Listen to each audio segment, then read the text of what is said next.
kalады әнім, сусындатқан бойға білімнәрін. Білім болмай әр адамда жаным, оғалар ма бұл өмірдің мәнін?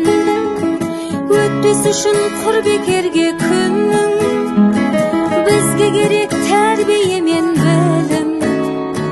Ұстаздарға алғыс айтам бүгін, шәкірт үшін көрмей өткен таным. Мереке бүгін, ұстаздар күн.